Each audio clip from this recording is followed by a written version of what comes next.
What's good, wealth builders? It's your boy Devon back again with another video, and today we're talking about the top 5 mistakes new stock investors make. Now tuned into the greatest. So let's get started without further ado. All right. So number 1, buying high and selling low. Okay, I placed this mistake as number 1 to me because this is one of the main mistakes that most new investors make. All right, you buy a stock that you saw or heard somebody else recommend, and now it's going down in value. You start to panic and sell at a way lower price than you originally bought the stock. This is a big no-no. Okay, you have to wait for that dip in price to go back up. Okay. And then maybe you can liquidate your stock when it comes flat, when you get back to the price that you paid for the stock, or maybe a little bit higher, okay? You never want to sell, below the value that you pay for the stock unless you feel like it's never going to go back up, okay? Number 2, no diversification, okay? This is another mistake that most new stock investors make, all right? When it comes to stock market investing, you have to diversify your stock. The way you do so is investing in different sectors of the market. Okay, you can't put all your money in real estate only and expect to be protected from the ups and downs of the market. You have to spread your money across different sectors. Okay, the best way to do this is to invest in ETFs. Okay, these are groups of stocks designed to diversify your portfolio. All right, to learn more about this style of investing, check out Stash app, okay? There is a link in the description. You'll even get $5 to start buying stock and creating your wealth. And if you want to learn more about Stash app, I have a video dedicated to Stash app, all right? Check it out right here. All right, number 3, investing with emotions. Stock market has no place for emotions at all. If you invest with your emotions, you will most likely lose all of what you have, all right?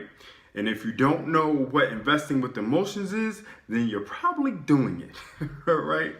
All right, investing with emotions is only reacting to the ups and downs of the markets and not staying on course with your investment strategy, okay? You must have a strategy. You have to stay the course and only make moves based off your actual research and logic, not emotion, not how you feel about a stock. You got to go off of research and logic. Number 4, not understanding what you're investing in. Don't ever invest in a sector or industry that you're not trying to understand, okay, or understand already, okay? So if you're not trying to understand it, if you're not studying it, okay, or you don't understand it already, then you need to not invest in it, all right?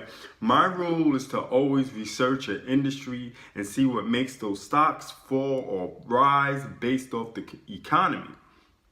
After I figure that out, I start to look deeper at the company I'm investing in and see how they are handling things when it comes to what affects their stock prices. A good way to do this is, find a stock that you're interested in, a company and industry that you're interested in, and watch it for about 2 to 4 weeks, okay? About a month, especially if you're new, for about a month. And see how it goes up, how's it go down, what affects it, what makes it shift. Watch the news and see if that stock price went up or down based off of the news reports. All right, this is a good, easy way to figure out if that stock is worth buying. Okay. Number 5, okay, not creating an exit strategy. When it comes to anything you invest in, there must be an exit strategy. Whatever the strategy is, make sure it has the most potential to make you money, okay? And when it comes to stocks, if you're going to exit the market, try to exit at the highest point of your portfolio. Don't exit when your stocks are flat or below what you paid for. That just doesn't make sense, right? That just wouldn't be smart, right? You want to do things that are smart, all right? So do you know what else would be smart? Starting an online business, all right? Do you know why this is a smart move? Because you can use your online business income to fund your stock investments. This can create a very good stream of income if done right. All right, so go ahead, click the link below and get started today. Okay, we'll teach you everything you need to know about starting an online business. Okay, because it's time to stop playing small, you know what I'm saying, and start getting into the big leagues. All right, so here's your chance to get started, man. Here's to your success. Thanks for watching my top 5 mistakes new investors make when investing in the stock market. It's your boy Devon. Do remember, wealth builders, make more, save more, build more. Peace. It's the Wealth Builders, baby.